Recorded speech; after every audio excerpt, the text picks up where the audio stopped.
Our topic for today mga kapatid ay pinamagatan nating look at your financial famine and laugh in the enemy's face. So ang sabi, tingnan daw natin ang ating mga kumbaga sa financial na buhay at Milen is financial famine, tagutom sa ating buhay pinansyal. Ibig sabihin, sa mga taga Batangas, lalo na sa ating mga kapatid na taga Visayas, Mindanao, ang taga Batangas ay laging sinasabing bahiting-bahite. Pag sinabing ikaw yung bahite, ikaw, Sister Cecil, ay walang pera. Okay, alam niya na Sister Marife, ikaw ay taga Batangas, Purdoy.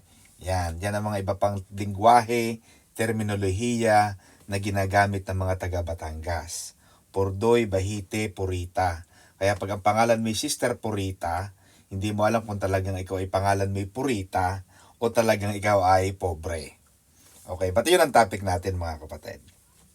Ang topic natin ay tingnan natin ang ating pagiging Purita at humalakhak sa muka ng kaaway.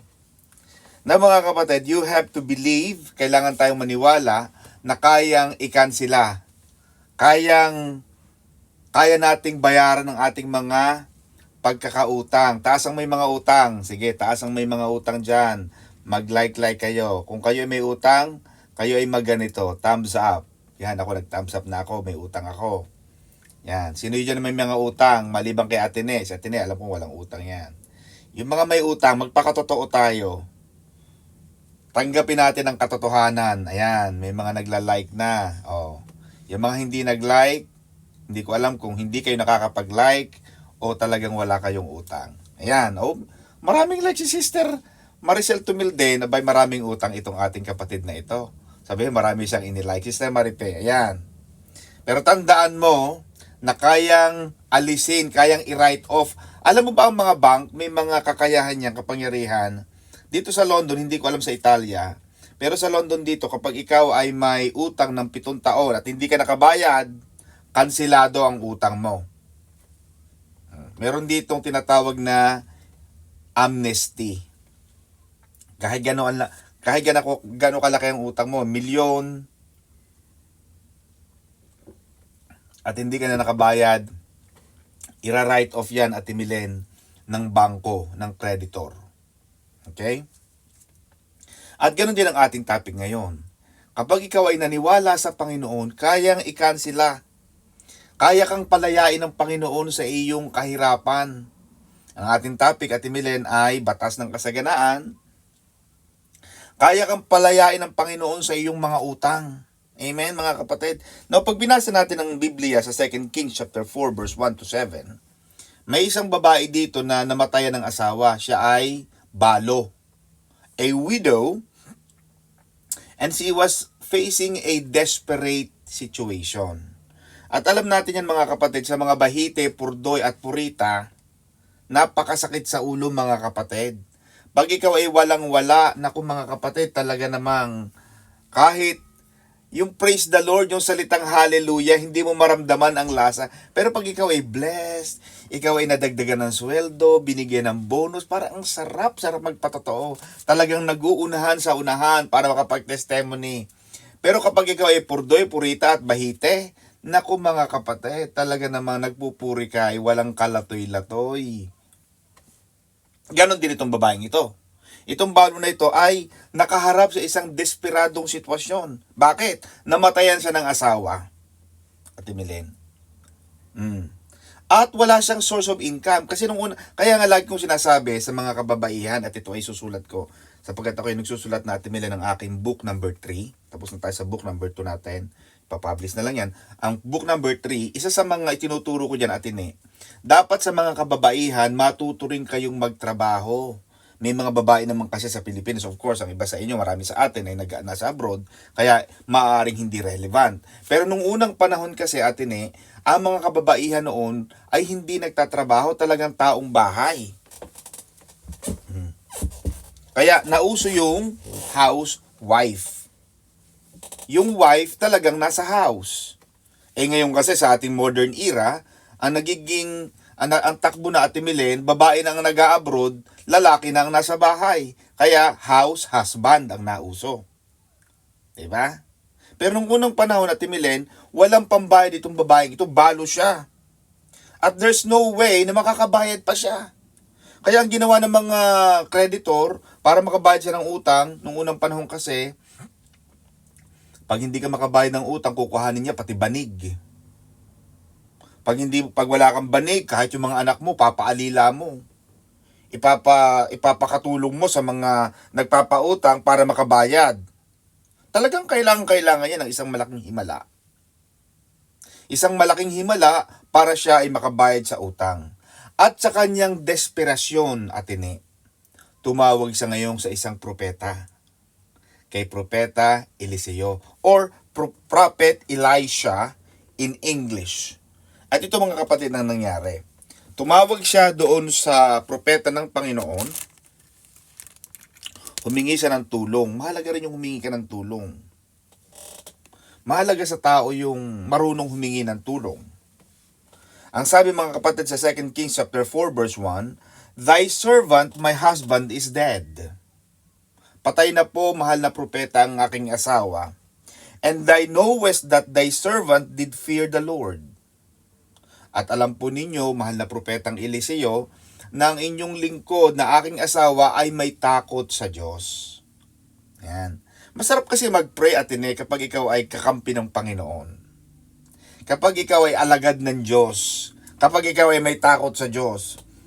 Pero sabi ng babae, may takot nga yung asawa ko pero namatay na siya. And the creditor is coming to take unto him our 2 sons para maging pambayad utang or yung bondmen. Yan ang sabi mga kapatid. So, ipinaliwanag niya sa propeta ang kanyang sitwasyon. Sabi ng propeta, anong meron ka sa bahay? Naku, propeta, meron lang sa bahay namin isang palyok. Isang garapon na lang na nalangis. Kaya ang sinabi ni Elisha sa kanya, "Go and borrow as many vessels as possible from your neighbors." Kaya mahalaga mga kapatid na kayo ay maging mabuting kapitbahay. Pag kayo ay neighbor in hell, alam mo natin yung neighbor in hell, yung kapitbahay mo talagang ayaw mong makikita. Talagang sumisilakbo ang dugo mo every time na nakikita mo yung kapitbahay mo. Pag nagluto ng tuyo, nagpatunog ng malalakas na stereo na component, parang walang mang kapitbahay. Mga kapatid, we as Christians, we have to be a good neighbors. Bakit? Abi, pag nanghiram ka, sino magpapahiram sa iyo? Diba? Kaya tama ang kanta ni Gary V. Walang sino man ang nabubuhay para sa sarili lamang. Yan. Minsan pagka may birthday sa inyo, mag-imbi-imbita. Pag nagluto ka ng isang takure o isang napakalaking tulyasing pansit, magdala sa kapitbahay ng isang platong pansit. Ano yun eh? It's magandang magkaroon ka ng magandang neighbors. At para magkaroon ka ng mabuti at magandang kapitbahay, mga kapatid, ikaw mismo, maging mabuti ka din sa kanila. Para expect mo na sila maging mabuti sa iyo. Ito, pinapahiram siya ng palayok, pinapahiram siya ng mga garapon sa mga kapitbahay. Kung wala kang kapitbahay, o kahit may kapitbahay ka pero galit naman sa iyo, hindi ka pahiramin kahit meron sila. Mahirap yon. Bakit? Kaya ang isang tao, mga kapatid, maganda ay magaling makisama. Magaling makitungo. Alam mo yung pakikitungo, hindi yan pinag-aaralan sa eskwelahan. Amen ba? Oh. For example, Sister Alj del Rosario. O sino ba itong Italy number 2? O si Sister Marife. For example lang. Pupunta ka ng restaurant, nakasabay mo yung iyong kapitbahay. Sa restaurant. Binuksan mo ang pinto, nauna ka, Sister Marife. Yung kasunod mo pala, kapitbahay mo. Alam mo, isang taong kahit nasasabihin natin hindi nakapag-aral, ang isang mabuting tao, hahawakan mo ang pinto at Milen. Huwag mong ibubulagsak sa mukha niya at halos mas mapisa ang mukha niya na halos mabasag ang pinto ibubulabog mo yung pinto. Ang isang mabuting kapitbahay, ang isang mabuting tao, hinahawakan ng pinto para yung susunod ay makapasok. Yun ay isang magandang ugali at gawi ng isang mabuting kapitbahay. For example, uso na kasi ngayon at Milen ang yung mga condominium, yung tabi-tabi kayo. 'Di ba uso sa atin yung tapat ko, linis ko. Ang isang mabuting kapitbahay, Sister Alice, kahit hindi mo tapat at kaya mo namang walisin, tapat ko, tapat mo, linis ko. Oh, bakit? Para pag siya din nagwalis, ganun din ang gagawin niya sa'yo. Yung tapat mo, lilinisin din niya. Palitan lang kayo, mga kapatid. Ganun lang ang buhay. Diba? Sabi ni Jesus, ano man ang ginawa mo sa iyong kapwa, gagawin din nila sa inyo. Diba? Eh kung hindi ka ganun, oh, alam mong may party ka, alam mong may birthdayan ka. Alam mo magpapatugtog ka ng malalakas na estéreo. Alam mo ang dami-dami mong bisita, ang iingay ng mga bisita mo. Ang isang mabuting kapitbahay, Sister Epilita, ay magsasabi sa mga kapitbahay, sa mga kahanggan, ay ako ibubusina sa inyo. Ay bakit ga? Ay ako may birthday. Eh alam mo na, pagka may birthday, ang aking mga kasamain napakaiingay, baka kami mapasobra ng lakas. Siya sa araw na ganiri sa 25 ng September may kaunting kainan sa bahay, baka ikaw naman pwede makapasyal ka din At kung hindi man ikaw, ipapadalan ko na lang ng isang itatapong na kita. Alam mo yung tapong, Sister Maripe, ikaw ipapadalan ko ng isang tasang kung ano man. Kayo mga kapatid, alam mo uso yun sa UK. Hindi ko alam kung ginagawa yun sa atin. Sa atin kasi maririnig mo na lang ang lalakas ng tugtog, walang mga pakundangan sa mga kapitbahay, alauna na ng madaling araw na kumakanta pa ng mga I Did It My Way. Buti na lang sana kung naka-earphone sila. Ay ang boses naman talaga namang pagkakapapangit Talagang kung sino pa yung mga pangit kumanta, ang lalakas namang kaloobang kumanta. Yun na nakakahindik-hindik ng mga kapitbahay. Buti na lamang kung sila yung mga tono o tama ang pagkanta. Buti sana kung mga ambos nila malaatini, pero Diyos ko mga kapatid, masabi ng halay sa inyo, talaga namang minsan gusto mo nang bumili ka ng earbud at ayaw mo nang marinig ang mga boses, talaga namang para mga wala sa tono, wala sa timing, gusto mo nang agawin ang mikropono para ikaw na lang ang kumanta. Pero kahit kayo may ingay, pagpapasensyahan ka ng kapitbahay. Ganun ang nangyari, Ate Milen. Nanghiram nga siya, pero nakahiram lang siya ng kokonte. Pero sabi sa kanya ng propeta, manghiram ka as much as possible. Ano pa ang utos, Sister Iris, ng propeta? Ang propeta, mga kapatid, sa mga bago nating kapatid, ang mga propeta, sila yung mga tagapagsalita or spokesperson ng Diyos. Kaya prophet, because they prophesy. When they prophesy, sila ang nagsasalita ng mga pangitain, ng mga gustong sabihin ng Panginoon. Okay? So sila yung mga spokesperson. Ang sabi pa ng propeta sa kanya, ang utos sa Timili, makinig ka mabuti dito mga kapatid. Kapag nakahiram ka na, mahalaga ito mga kapatid, listen to this very carefully at matutuwa kayo dito. I will promise you. Kasi ito mga kapatid, hindi ko pa ito natuturo sa London. Gusto kong ituro sa inyo to habang kayo ay nandyan, sapagkat ito ay bahagi ng ating aral. Ang sabi ng propeta, Ate Milen, kapag nakahiram ka na ng mga garapon, bumalik ka ng bahay. So may utos number 1, go back home. Go home. Huwag kang magpadaan-daan. Ang sabi, go directly home. Number 2, shut the door. Yan mga kapatid. Bakit? Mahalaga sa isang Kristiyano mga kapatid. Do not reveal your secrets. Yan mga kapatid. Do not reveal your secrets. Napakadali mga kapatid na mag-share ng mga personal information. Lalo na ngayon sa Facebook because of the modern technologies and modern social platforms. Madali. Pero dapat alam natin kung ano at kailan Ano lamang, dapat limited ang mga impormasyon na alam ng mga tao sa iyo. Hindi nila kailangan malaman ang lahat-lahat sa buhay mo, mga kapatid. Kailangan nating maunawaan ang kapangyarihan ng katahimikan. The power of silence. Yun ang sabi sa kanya. Maraming mga pastor ang hindi na ituturo ito eh.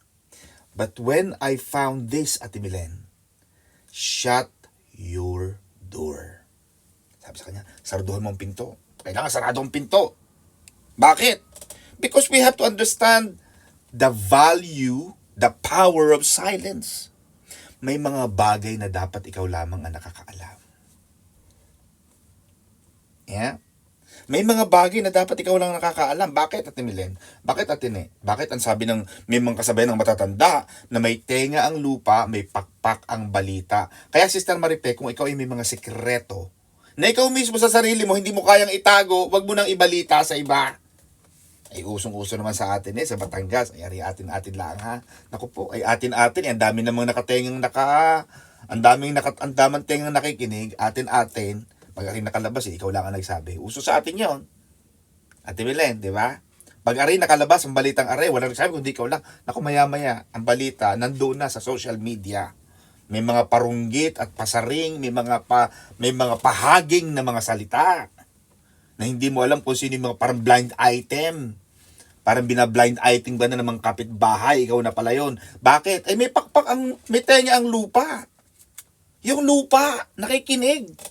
Kayong dalawa nag-uusap, yung lupa, witness doon sa inyong pinag-usapan. Kaya when you reveal too much, you open yourself to unnecessary opinions. You open yourself for judgments and distractions that can derail your focus and determination. Dahil masyado kang open sa tao, may mga taong ganon. Basang-basa ng taong buhay. Mahirap yung ganon, mga kapatid. Pero pag hindi ka masyadong expose, yung walang alam ang tao sa buhay mo, sa gagawin mo, hindi ka nila pwedeng siraan.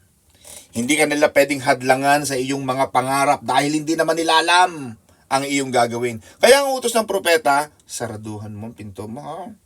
Huwag yung bukas na bukas. Kaya mahalaga sa mga bahay may pinto. Mahalaga yon, mga kapatid.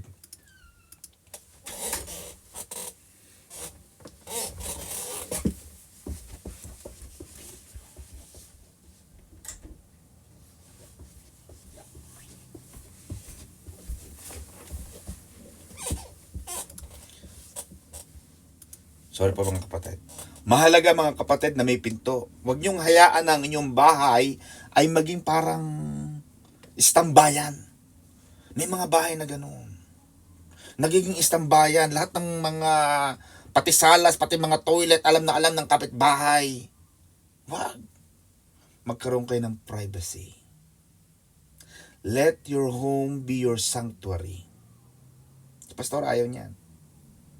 Mag-i-entertain siya pero doon sa partido lang na yun. Kaya mapapansin mo, mga kapatid, pag kayo nagpunta ng bahay hanggang ngayon, pag nagpunta ka ng bahay, ang aming sopa may plastic.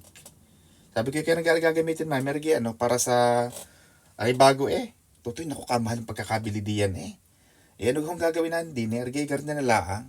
Lagi may kumot, lagi nang hindi na makitang kagandahan, lagi na nakatago. Tapos pagbukas mo, may mga anay, may mga guyam. Ay, sino kang uupo diyan? Diba? So, lagi kong pinapatawa yan Kasi laging serious.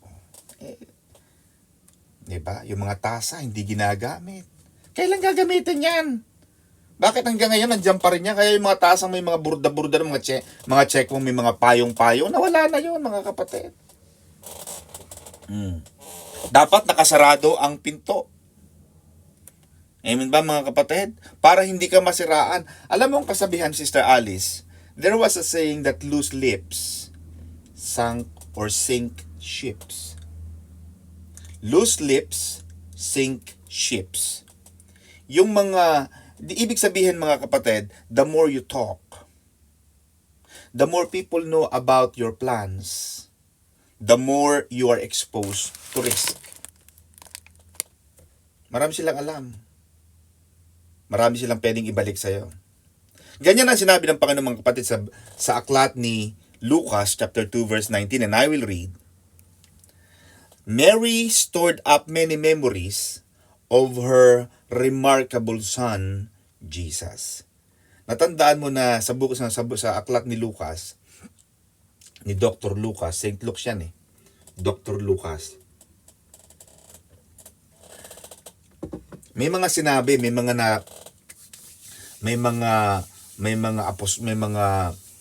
mga pastol na pumunta doon kay Maria at sinabi na yung anak niya maging Diyos. Sabi ng anghel, maging ina ka ng ikaw ay maging ina ng dakilang Panginoon, dakilang Diyos. Ikaw ay babaeng pinagpala sa lahat. Iningatan niyo ni Maria, ate. Mary kept that in her heart. The Bible says this, but Mary treasured all these things, giving careful thought to them and pondering them in her heart. Iningatan, itinago ni Maria ang mga bagay tungkol sa kanyang anak na ating Panginoong Hesukristo. Mahalaga yun, mga kapatid. Itinago niya sa kanyang puso. She played a low-key role. Napakababa. Kaya mapapansin mo mga kapatid, na hindi masyadong sikat si Maria. Diba? Pansin mo, low-key lang siya eh. Hindi niya masyadong in-expose ang sarili niya. She played a low-key role even though she knew and she understood the power of her son. Kaya makikita mo yung first wedding in the land of Cana, first marriage. Di ba sinabi ni Jesus, ano ka ba naman, ma? Hindi pa ako handa. Pero nasabi ni Maria sa mga nag-aano ng mga alang tubig, kumukuha ng tubig, mga alipin doon. Oy, psst, hali kayo. Gawin nyo kung ano sasabihin ng anak ko, ha? Because Mary understood. She knew. But the good thing about Mary, atine, she treasured. Itinago. Relevant ito sa ating topic, Ate Milen. Because the prophet said to the widow, shut your door. The same thing, mga kapatid. Itong inventor at may-ari dati na si Steve Jobs, he kept Apple Pictures products a closely guarded secret until the very time they're about to unveil their products. Hindi nila pinapakita agad sa market. Hindi agad nila ini-expose yung kanilang mga Apple products, iPhone. Hindi agad nila sinasabi kung ano-ano ang mga features. Bakit? This approach not only built an anticipation and expectations, hindi lang sa parang nananabik. Maganda kasi maganda yung laging may pananabik eh. Hindi yung kitang-kita na wala nang suspense. Pag nanonood ka ng mga pelikula, Sister Maripe, tapos may katabi kang biglang nagkwento, alam mo mamamatay dyan si Fernando po. Alam mo tatamaan siya ng bala sa kanyang mga palad. Naku, sarap mong tabigin at ayaw mo ng katabi. Maganda lagi kang may expectation. Ang ginawa ni Steve Jobs atine, he kept it secret, yung mga Apple products, hindi niya sinasabi. This approach, according to research, not only built anticipation and expectations, but it also allowed him and his team to work without the noise of external opinions and premature criticisms. Walang bumanat, walang makapanira. Wala silang alam eh. 'Di ba? Wala silang alam. Sa mga Tagalog, mga kapatid, meron tayong kasabihan sa ating mga lingwahe at maaaring alam ito ng Lola Josepa. Sa Batangas o sa Katagalugan, kapag nauna ang kulog at kidlat, hindi uulan. Diba? Kaya maganda mga kapatid na relax lang. Huwag masyadong ibinubulatlat ang mga na-achieve. Revealing too much too soon can weaken your plans. Maaari kang tirahin. Naku, may nanliligaw sa akin. Yung mga kapatiran natin, lalo na sa London. Yan. Naku, may bagong ganto. Naku, May plano ako, ganto-ganto, bibili ako ng ganto. You are opening yourself to a risk. A seed can grow with no sound. Pero yung malalaking puno, Atine, yung malalaking mga puno, kapag bumagsak niyan, ang sobrang ingay. Destruction has noise. Destruction has noise, but choose to grow in silence. Kailangan, nag-grow ka, tahimik ka lang. Kaya ang sabi ng propeta sa babaeng ito, relax, shut your door. When you build in silence, we have to understand the power of silence, mga kapatid. I'm teaching you the power of silence. Social media is good kasi lahat naman talaga nagpo-post diyan eh. But I want you to understand what information and when, how much to share. Hindi lahat. Wag yung pag nakatawa, kita na ang ngalangala. May mga taong gano'n, kita na ang kaloob-looban ng kaluluwa. Pagtatawa, maganda din yun, ngiti lang. Hindi yung talaga namang tawong walang humpay, galak na galak sa tuwa. Atene, di ba? Maganda yung mga taong gano'n. Gano'n sa buhay, gano'n din sa bahay. Dapat may privacy ka. When you build in silence, people don't know what to attack. Kapag tahimik ka lang, wala silang may pula sa iyo eh. Wala silang alam eh. Ang tao naman kaya lang na napipintasan. Dahil alam nila ang baho eh. Kaya ngayon sa mga politiko, di ba, alam, ganto-ganto yan, ganto-ganto yan. Kabit siya ni ganto, kabit siya ni mayor, kabit siya. Bakit? Ang daming alam. Di ba? But if they don't know, including your secrets, hindi ka nila pwedeng atakihin. Pero pag alam na nila ang sekreto mo, gagamitin nila ang sekreto mo para ibalik sa'yo, siraan ka, to destroy you. Let your silence become your ultimate weapon of power. Yung katahimikan mo na yun ang maging kapangyarihan mo. Tahimik ka lang. Dapat hindi alam ng kalaban kung ano ang plano mo. Diba? Ang sabi ng Ecclesiastes, mga kapatid, a time to keep silence and a time to speak. Dapat meron kang time kung kailan ka magsasalita at may time kung kailan ka tatahimik. Work hard in silence and let success be your noise. Diba? Tahimik lang. Amen. Wag mo nang nagpapagawa ka pa eh. Isa-isang baitang pa lang ang bahay mo nakapost sa Facebook.